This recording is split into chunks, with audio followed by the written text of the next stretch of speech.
नमस्कार दोस्तों, मैं हूं जितेंद्र कुमार। आप देख रहे हैं स्टडी सफर तक।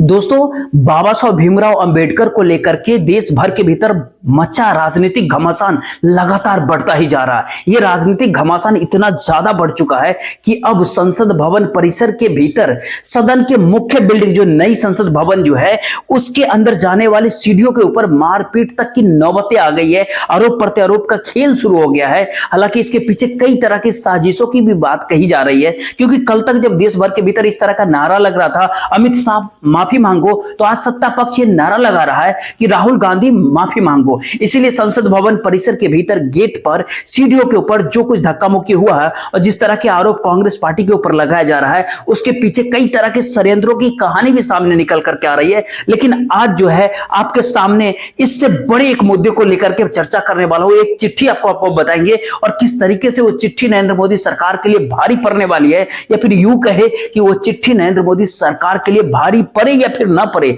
लेकिन वो चिट्ठी बिहार के सुशासन बाबू नीतीश कुमार और चंद्रबाबू नायडू पे भारी पड़ने जा रहा है। अगर वो नीतीश कुमार और चंद्रबाबू नायडू पे वो चिट्ठी अगर भारी पड़ेगी तो फिर सच में निश्चित ही तौर पे वो सोचेंगे, वो परेशानी में फंसे तो फिर किसी और को भी परेशानी में फंसना पड़ेगा। अगर उनकी दुविधा, अगर उनकी दिक्कतें बढ़ी, यानी नीतीश कुमार की दिक्कतें बढ़ी, तो फिर दिल्ली में बैठे हुए दिल्ली दरबार के राजा साहब को भी कहीं ना कहीं नुकसान उठाना पड़ेगा। क्योंकि दिल्ली दरबार में जो राजा बनकर के बैठे हुए हैं, जो प्रधानमंत्री की कुर्सी पे बैठे हुए हैं, जो देश का सरकार चला रहे हैं देश में, उनके दो पहिए जो है ना, दो पिलर जो है, वो नीतीश कुमार और चंद्रबाबू नायडू यानी जेडीयू और टीडीपी है। अगर ये खिसक गए तो सरकार भी गिजड़ जाएगी, राजगद्दी भी चला जाएगा, सत्ता का सुख भी छिन जाएगा।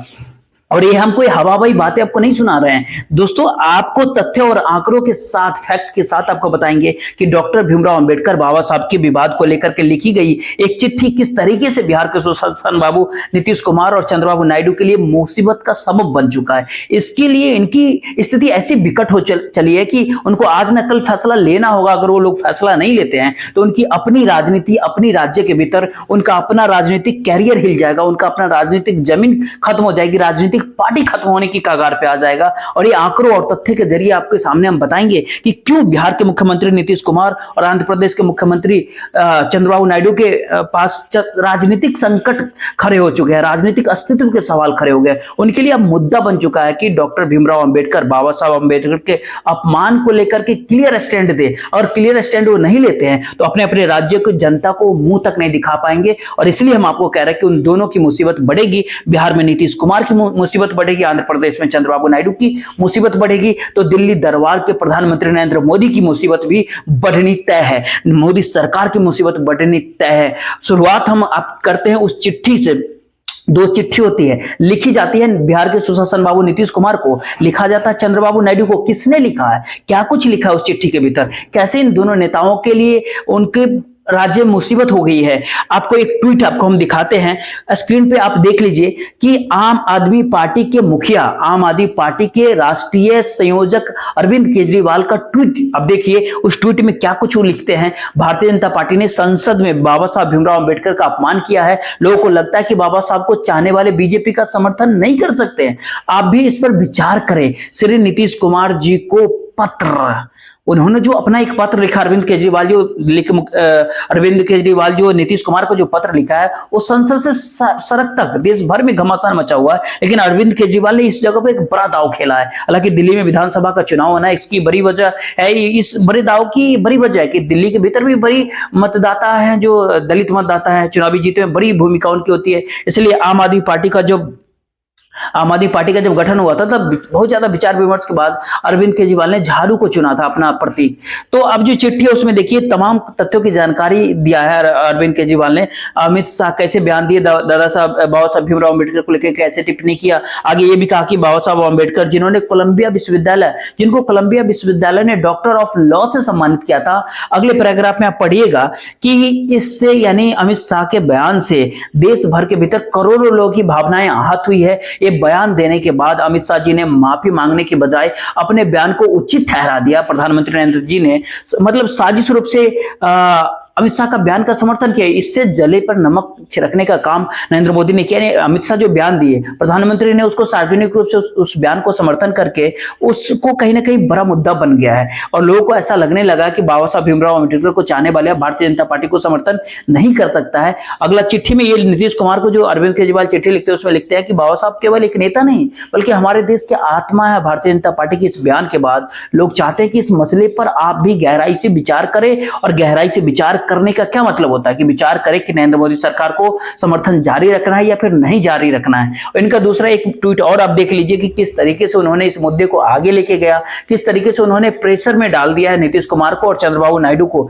दोनों को। कंटेंट वही होता है। एक और ट्वीट होता है, ट्वीट आप जब देखिएगा कि मतलब चंद्रबाबू नायडू जी के बारे में लिखते हैं, तमाम सारे तथ्यों, तमाम सारे फैक्ट्स जो होते हैं, तमाम सारे बयान होते हैं अमित शाह के, किस तरीके से नरेंद्र मोदी ने उस बयान का समर्थन किया, वो तमाम सारी चीजों इस चिट्ठी में लिखा होता है। आखिरी में आप पैराग्राफ जो आप देखिए कि किस तरीके से जो है नीतीश कुमार और चंद्रबाबू नायडू के लिए मुसीबत का सबब बन चुका है ये जो चिट्ठी है, जो लेटर है। क्या लिखते हैं अरविंद केजरीवाल, बाला साहब नॉट जस्ट टू लीडर, और मतलब तमाम सारी चीजें पढ़ लीजिए। अब जो है चंद्रबाबू नायडू और नीतीश कुमार के कहीं ना कहीं मुसीबतें, संकट की स्थिति कहीं ना कहीं बढ़ चली है। बहुत बड़ा सवाल खड़ा कर दिया है चंद्रबाबू नायडू और नीतीश कुमार को लेकर के। अब आप सोचेंगे कि जो सांसद है, राज्यों में मुख्यमंत्री का पद है, केंद्र की सरकार में भागीदार है दोनों नीतीश कुमार और चंद्रबाबू नायडू, तो एक पत्र से नीतीश कुमार और चंद्रबाबू नायडू की दिक्कतें कैसे बढ़ सकती है? सवाल तो ये है। लेकिन दोनों जगह सत्ता में हो, दोनों अपने अपने जगह पे। लेकिन आगे आप जान लीजिए, आगे जो डाटा आपको आंकड़े बता रहे हैं उससे आपको समझ में आ जाएगा कि इस चिट्ठी ने किस तरीके से परेशान कर रखा है नीतीश कुमार को और चंद्रबाबू नायडू को। उससे एक बात आप समझ लीजिए कि आखिर इस चिट्ठी ने किस तरीके से नीतीश कुमार और चंद्रबाबू नायडू को संकट में डाल रखा है। देखिए, दोनों राज्यों की राजनीति देखिए, आंध्र प्रदेश और बिहार के भीतर। शुरुआत में आंध्र प्रदेश से आपको बात करते हैं। आंध्र प्रदेश के भीतर जातीय राजनीति ठीक उसी तरीके से होती है जिस तरह की जातीय राजनीति उत्तर प्रदेश और बिहार के भीतर होती है। बल्कि ये है कि कई मायनों में आपको बता दें, अगर आंध्र प्रदेश के भीतर जो जातीय राजनीति होती है, जो ओबीसी और दलित वर्ग की जो राजनीति की जाती है, जो पिछड़ा वर्ग और दलित, अनुसूचित जाति, जाति समुदाय, मतलब तमाम सारे जाति को जो वो कई बार उत्तर भारत के उत्तर प्रदेश और बिहार जैसे राज्यों से कहीं ज्यादा गहरी हो जाती है।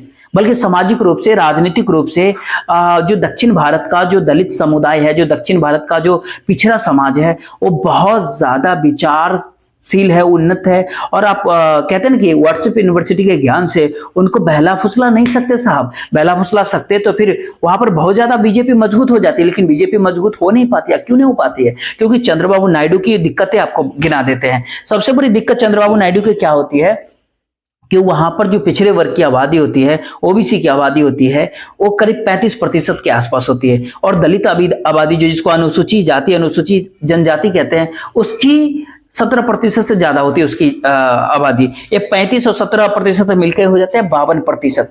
अभी आपको पता है कि 40-45% के आसपास में देश में सरकार बन जाती है, इतनी सारी वोट जी मिलने पे। तो दो समुदाय जिनकी आबादी 52% होते हैं, कापू समुदाय का एक बहुत बड़ा तबका जो आंध्र प्रदेश के भीतर ओबीसी में आता है। ये कापू पवन कल्याण भी इसी से आता है, जनसेना पार्टी के मुखिया, अभी चंद्रबाबू नायडू सरकार में उप मुख्यमंत्री भी हैं और हिंदुत्व का ब्रांड एम्बेसडर जो हैं वो बनने की प्रयास पवन कल्याण कर रहे हैं आंध्र प्रदेश के भीतर। तो ये कापू जाति को भी मिला लिया जाए तो ये आंकड़ा और ज्यादा बढ़ जाता है। अब जरा सोच के देखिए कि अगर आंध्र प्रदेश के अनुसूचित जाति, जनजाति और पिछड़े वर्ग के समुदाय में ये दोनों समुदायों का जो आंकड़ा है, जो जनसंख्या, जो आबादी है वहां, वो करीब 52% है। अगर इन दोनों समुदाय के भीतर ये अमित शाह ने जो बयान दिया, ये अगर घर कर जाती है बात कि बीजेपी की सरकार ने बाबा साहब भीमराव अंबेडकर का अपमान किया है और चंद्रबाबू नायडू के दम पर वो सरकार चल रही है केंद्र के भीतर, तेलुगु देशम पार्टी के सांसदों के बल पे दिल्ली में नरेंद्र मोदी की सरकार चल रही है।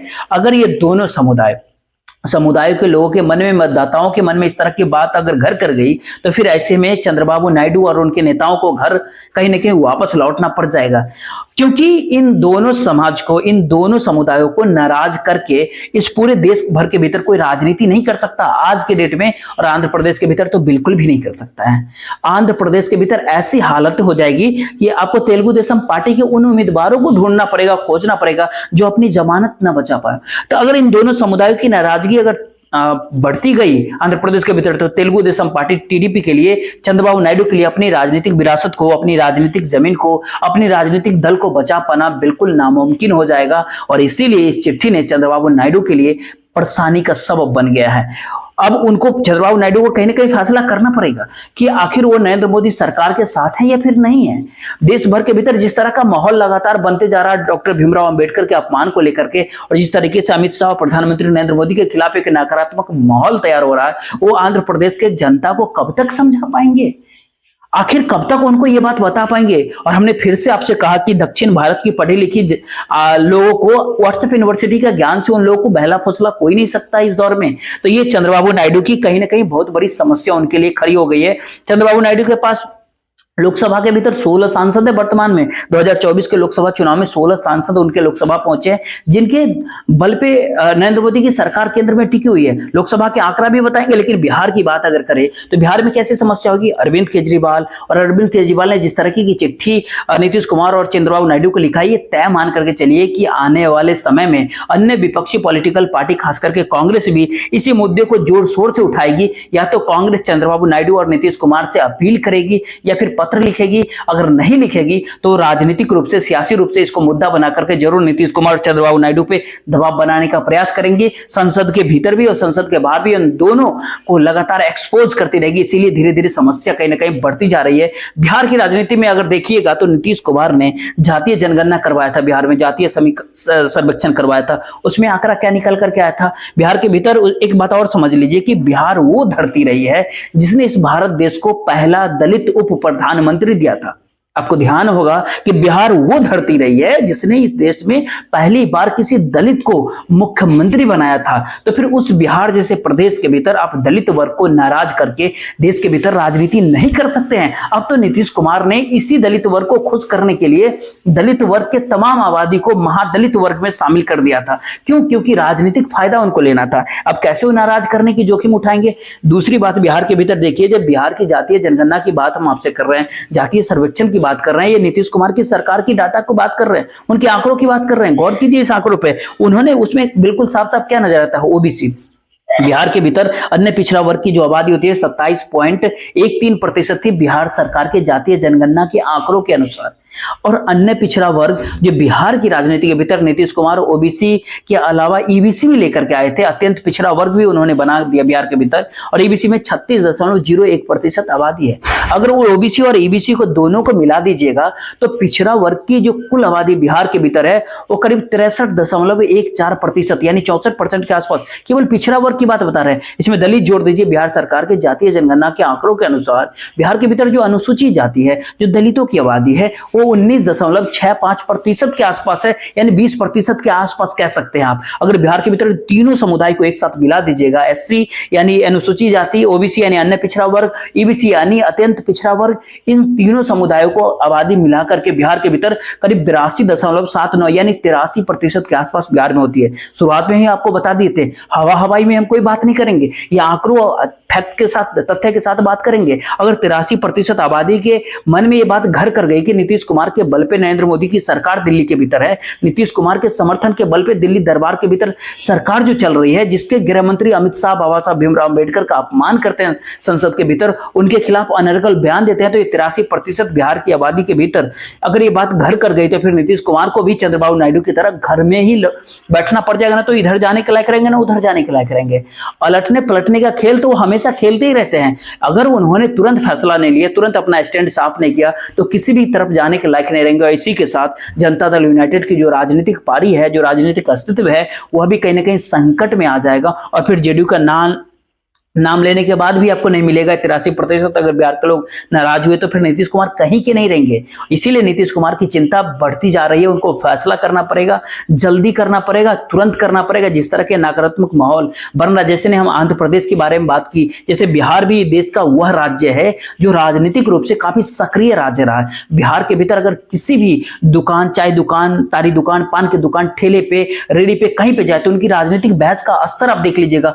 उसको भी आप व्हाट्सएप यूनिवर्सिटी से बहला फुसला इस दौर में बिहार के लोगों को नहीं फुसला सकते हैं। अगर इससे फुसलाते तो बीजेपी को बार बार नीतीश कुमार की बिहार में जरूरत नहीं होती। बीजेपी को अपने दम पे सरकार बीजेपी बना लेती है, लेकिन बीजेपी को अपने शुरुआती दिनों से ही बिहार के भीतर कभी जॉर्ज फर्नांडिस की जरूरत पड़ती है, कभी शरद यादव की जरूरत पड़ती है, और लंबे अरसे से वो बिहार में नीतीश कुमार को साधे बैठे हुए हैं, क्योंकि बिना नीतीश कुमार के बिहार में बीजेपी का कोई अस्तित्व नहीं है। इसीलिए अगर ये एससी, ओबीसी, अनुसूचित जाति, ईबीसी सब समुदाय अगर बिहार के भीतर नाराज हो जाएगा तो फिर नीतीश कुमार का अपना ही अस्तित्व बिहार में नहीं बचेगा। यही उसके लिए, नीतीश कुमार के लिए संकट का कहीं ना कहीं सबब बन गया है। और ये सारे सवाल जिस तरीके से हमने शुरुआत में ही आपसे कहा कि नीतीश कुमार और चंद्रबाबू नायडू के ऊपर अगर अपनी राजनीतिक अस्तित्व का संकट अगर गहराएगा तो फिर दिल्ली दरबार की कुर्सी हिलेगी साहब। दिल्ली दरबार हिलेगा, निश्चित रूप से हिलेगा। कैसे हिलेगा?